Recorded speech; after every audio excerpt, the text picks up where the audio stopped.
जय मिथिला जय मैथिली सबगोटा के प्रणाम करै छी। तो चलू आइ वो कोबी के डाँट के सब्जी बनबै छी, फूल गोभी के डाँट के। तो हम रखने छलहुँ 2-3 दिन का। तो देखियो ई डाँट चारू दुनू तरफ से ना सोहि देबै तऽ सूता जकाँ जे रहै छै, तखन पात हटा कऽ आर कनि कैप्सिकम छलै, मतलब शिमला मिर्च, बीन्स, गाजर, बैगन जे छलै हमरा लगमे सब्जी सबटा लऽ लेलिए, काटि लेलिए। कनि प्याज काटि लेलिए आर धो कऽ सबटा राखि लेलहुँ हँ। आ ई पोस्तो दाना छी, सरिसो, 4-5 टा लहसुन, कनि आदा से सब लऽ लेलहुँ हँ।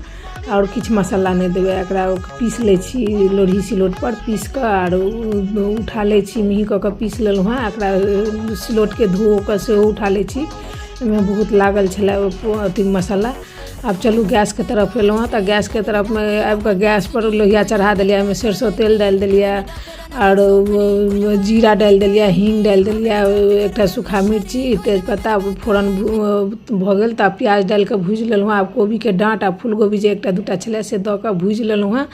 ताहिके बाद जते सब्जी छलै सबटा एके बेर में डालि कऽ बढ़िआँ से भूजि लेलहुँ हँ एकरा। आ भूजि कऽ हरियरका मिरचाइ जे छल 2टा दऽ देलिए, सेहो भूजि लेलहुँ। अहाँ आलू हम उसनलहा आलू छलै से 2टा दऽ देलिए काटि कऽ।